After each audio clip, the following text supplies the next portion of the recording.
Hello everyone, welcome to super classes and this is the Eklavya batch. बच्चों, आज के lecture में हम लोग एकलव्य बैच की बात करेंगे। और एकलव्य बैच में बच्चा मैंने स्टार्ट किया है क्लास 10th के लिए मैथमेटिक्स एंड साइंस। और बच्चों, मैथमेटिक्स में मैंने रियल नंबर और पॉलिनोमियल 2 चैप्टर आपको करवा दिए हैं। बच्चों, क्लास 10th की साइंस में हमने सबसे पहले स्टार्ट किया फिजिक्स, क्योंकि बच्चों को बहुत डर लगता है फिजिक्स से। और बच्चों, फिजिक्स में भी मैंने बहुत इंपॉर्टेंट चैप्टर स्टार्ट किया जिसका नाम है इलेक्ट्रिसिटी। तो बच्चों, आज के लेक्चर में हम लोग क्लास 10th की इलेक्ट्रिसिटी की बात करेंगे। और इलेक्ट्रिसिटी में बच्चों आज का जो टॉपिक है वो बहुत इंपॉर्टेंट है, दैट इज ओम्स लॉ। आज के लेक्चर में हम लोग ओम्स लॉ की बात करेंगे। Electric charge, electric current, electric potential, potential difference, electric circuit, battery, cells, इन सब टॉपिक की हम लोग प्रीवियस लेक्चर में बात कर चुके हैं। तो जिन बच्चों ने अभी तक हमारे एकलव्य बैच के वो प्रीवियस लेक्चर नहीं देखे हैं, वो हमारे चैनल को विजिट करके प्लेलिस्ट में जाएं और प्लेलिस्ट में एकलव्य बैच को खोजें और वहां आपको सारे लेक्चर मिल जाएंगे बच्चा। तो आज के लेक्चर में हम लोग बात करेंगे ओम्स लॉ के टॉपिक की। किसकी बात करेंगे बच्चा? ओम्स लॉ, जो कि इलेक्ट्रिसिटी का सबसे मेन इंपॉर्टेंट टॉपिक है बच्चा। बहुत इंपॉर्टेंट टॉपिक है ओम्स लॉ। तो चलिए लेक्चर को शुरुआत करते हैं, कोई टाइम वेस्टिंग नहीं। एकलव्य बैच में हम लोग क्लास 10th की बात कर रहे हैं और क्लास 10th में आज का जो है हमारा इलेक्ट्रिसिटी, और उसमें भी बात करेंगे अपन ओम्स लॉ की। तो चलिए लेक्चर को स्टार्ट करते हैं गाइस। सबसे पहले ओम्स लॉ। सबसे पहले बच्चा ओम्स लॉ को आप ऐसे समझो, जैसे हमने क्या किया, एक बॉटल ली, सपोज एक बॉटल है और हमने इस बॉटल में पानी फिल किया। क्या किया? पानी फिल किया। बच्चों, बोतल के दो एंड, एक ये वाला एंड है और एक ये वाला एंड है। इन दोनों एंड के बीच का जो डिफरेंस है वो भी सेम है, मतलब दोनों एंड सेम पोजीशन पर हैं। दोनों एंड कैसे हैं? सेम पोजीशन पर है। जब दोनों एंड बच्चा सेम पोजीशन पर है तो इसके अंदर में हमने कुछ वाटर फिल कर दिया है। क्या वो वाटर फ्लो होगा? जल्दी बताओ कमेंट में, क्या वो वाटर फ्लो होगा? नहीं। क्यों? क्योंकि दोनों एंड सेम पोजीशन पे हैं। तो वाटर फ्लो के लिए क्या करना पड़ेगा मुझे? इन दोनों एंड के बीच में हाइट का डिफरेंस बनाना पड़ेगा। जैसे जैसे मैंने इसमें डिफरेंस किया, जैसे जैसे मैंने हाइट का डिफरेंस किया, बच्चा जितना मैं डिफरेंस करूंगा उतना ही वाटर का फ्लो बढ़ता जाएगा। इसका मतलब डिफरेंस से वाटर फ्लो हो रहा है, सेम कंडीशन हमारे इलेक्ट्रिक करंट के साथ में है। जैसे ही आपने किसी भी कंडक्टर के एंड पर, कंडक्टर्स के एंड्स पर, दोनों एंड एक कंडक्टर है, दोनों एंड्स पर जितना पोटेंशियल डिफरेंस क्रिएट किया उतना ही करंट फ्लो होगा। बच्चों, करंट फ्लो के लिए क्या चाहिए? Potential difference. तो जितना आपने पोटेंशियल डिफरेंस लगाया उतना ही करंट फ्लो होगा। यही कहा है हमारे ओम्स लॉ ने। ओम्स बाबा यही कह के गए हैं कि अगर आपने किसी भी कंडक्टर के अक्रॉस में, दैट इज कंडक्टर के एंड्स पर जितना करंट लगाया, जितना पोटेंशियल डिफरेंस लगाया, उतना ही उस कंडक्टर में करंट फ्लो होगा। पढ़ते हैं डेफिनेशन, देखिए। The potential difference across the ends of conductor is directly proportional to the current flowing through it, provided physical conditions like pressure, temperature are remain constant, remain same. जितना potential difference लगाओगे उतना ही current flow होगा। That means the potential difference across the ends of conductor is directly proportional to the current flow. Current flow के directly proportional कौन है? Potential difference. Provided physical conditions remain same. बच्चों, physical condition same रहनी चाहिए। That means आपका temperature, आपका pressure, ये सब नहीं बढ़ना चाहिए। अगर प्रेशर और टेम्परेचर चेंज हुआ तो फिर ओम्स लॉ वैलिड नहीं होगा। तो ओम्स लॉ के वैलिडिटी के लिए सबसे इंपॉर्टेंट क्या है? टेम्परेचर और प्रेशर का कांस्टेंट रहना है, फिजिकल कंडीशंस का कांस्टेंट रहना। तो ओम्स लॉ समझ आ गया क्या है? The potential difference across the ends of conductor is directly proportional to the current flow through it. चलिए देखो, मैथमेटिकली समझते हैं। पोटेंशियल डिफरेंस को लिखते हैं बच्चा V से, तो V is directly proportional to current, current को लिखते हैं I से, तो V is directly proportional to I। This is the Ohm's law. Mathematically अपने पास क्या आ गया? V is directly proportional to I, V is directly proportional to I, है ना? ये हमारा Ohm's law. V is directly proportional to, mathematically हमने क्या लिखा? V is directly proportional to I। अब थोड़ा सा बच्चे इसको आगे लिखते हैं। जब मैंने इसको आगे बढ़ाया तो प्रोपोर्शनलिटी का साइन हटाएंगे तो एक कांस्टेंट लगाएंगे और बच्चा वो कांस्टेंट है R, तो ये बन गया V is equals to R into I. इसको थोड़ा मैंने अरेंज करके लिख दिया, तो V is equals to I into R। Formula बन गया मेरे पास V is equals to IR। Most important formula है गाइस, मोस्ट इंपोर्टेंट फॉर्मूला है, बहुत ज्यादा यूज होने वाला फॉर्मूला इस चैप्टर में। V is equals to IR। क्या बन गया? V is equals to IR, where R is the constant, और बच्चों इस कांस्टेंट का नाम है रेजिस्टेंस। इस कांस्टेंट का नाम क्या है? रेजिस्टेंस।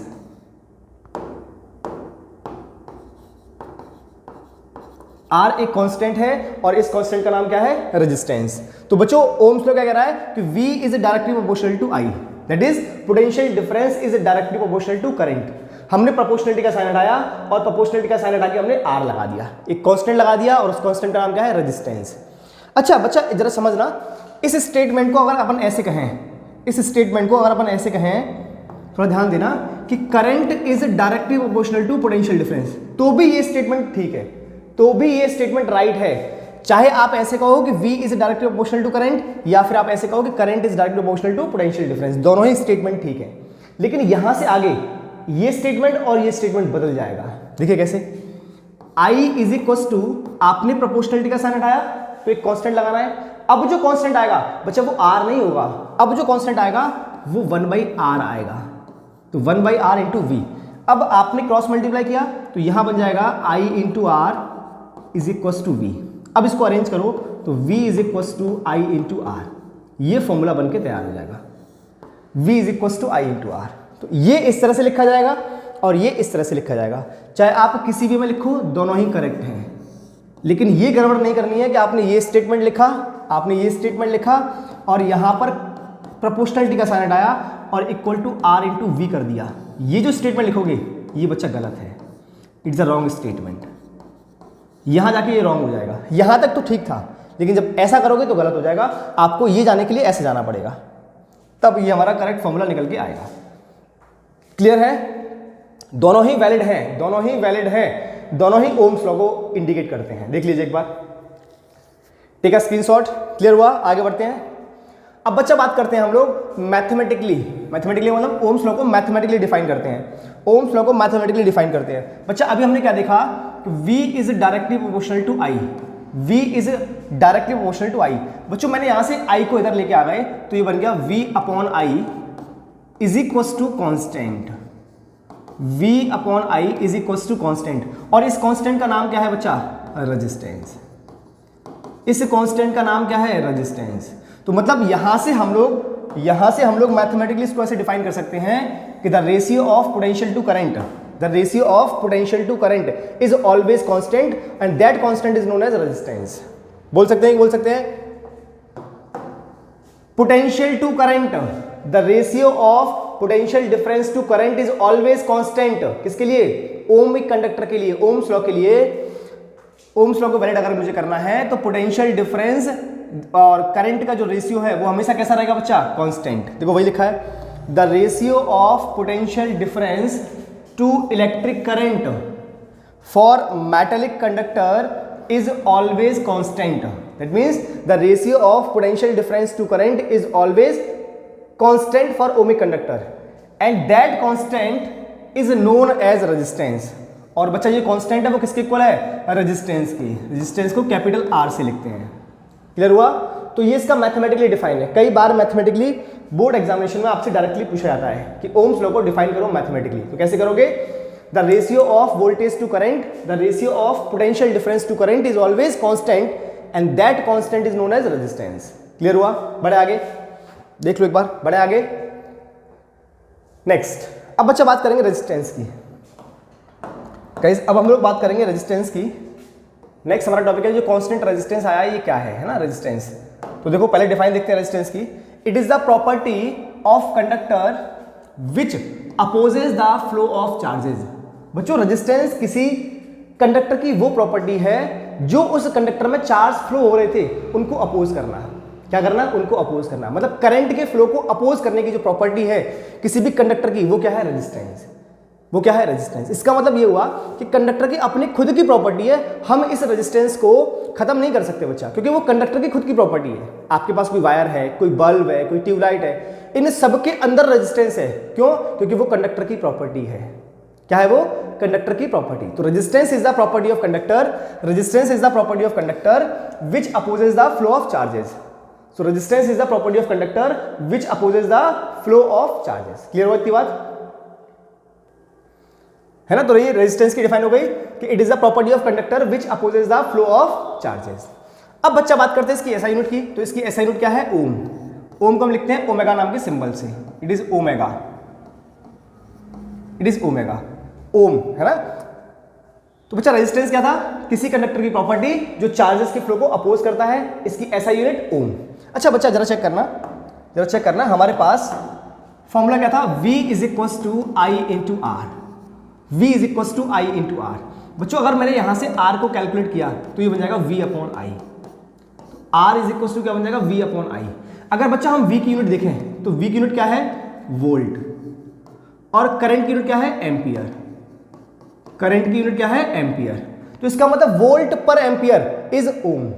वोल्ट पर एम्पियर 1 ओम के बराबर है। वोल्ट पर एम्पियर किसके बराबर है, ओम के बराबर। तो अब बच्चा अगर मैं यहां से 1 ओम को डिफाइन करूं, यहां से अगर हम 1 ओम को डिफाइन करें तो क्या बोल सकते हैं कि if V is equal to 1 volt and I is equal to 1 ampere, I is equal to 1 ampere. अगर आपने V को 1 वोल्ट रखा, I को 1 एम्पियर रखा, तो हमारा जो रेजिस्टेंस है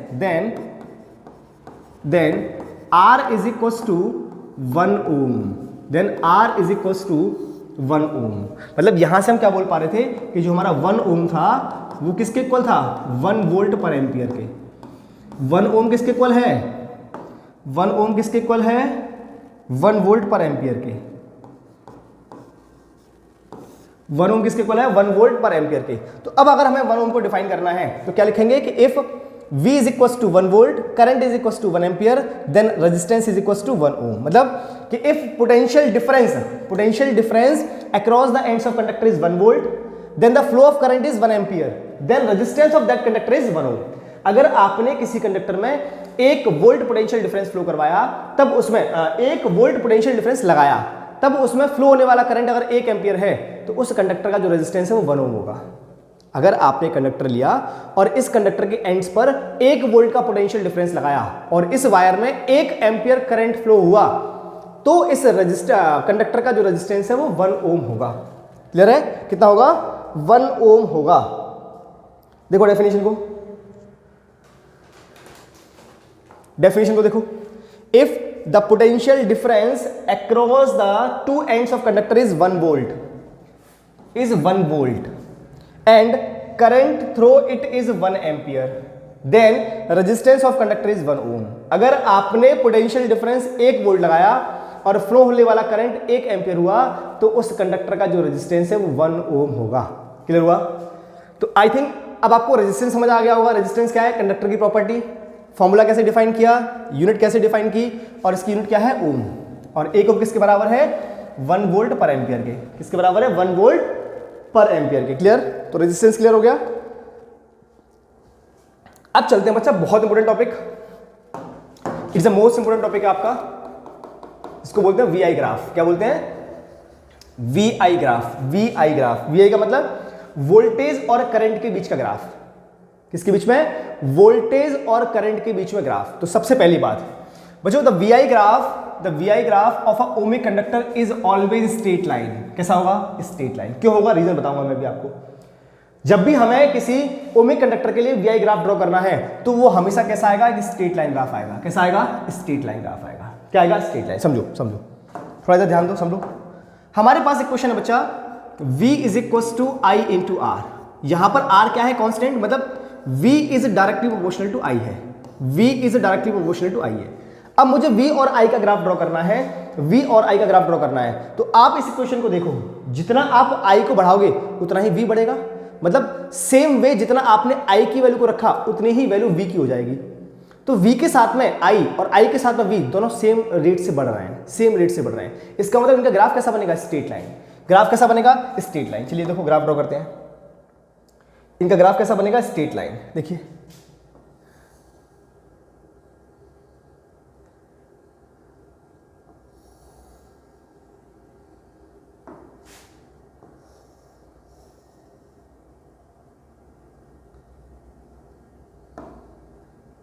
ये तो गायब हो गया भाई।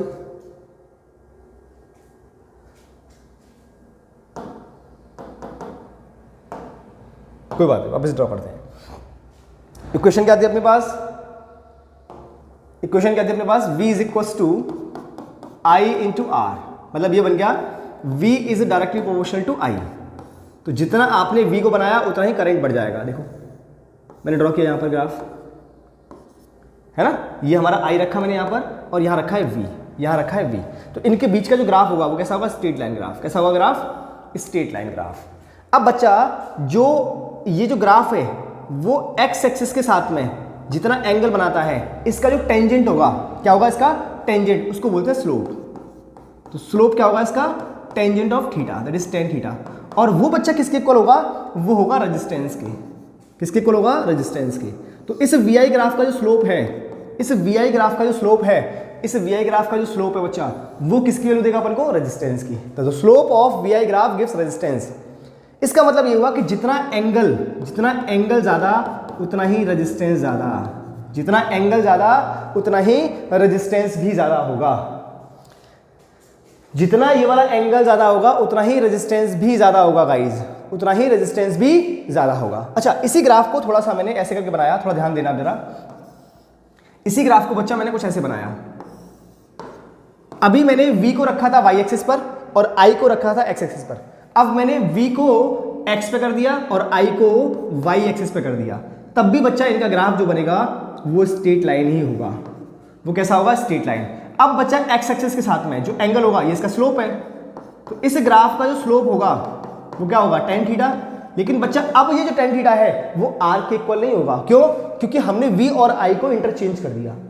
v को x एक्सिस पे ले आए और i को y एक्सिस पे। यहाँ पे क्या था, v हमारा y एक्सिस पे था और i हमारा x एक्सिस पे था।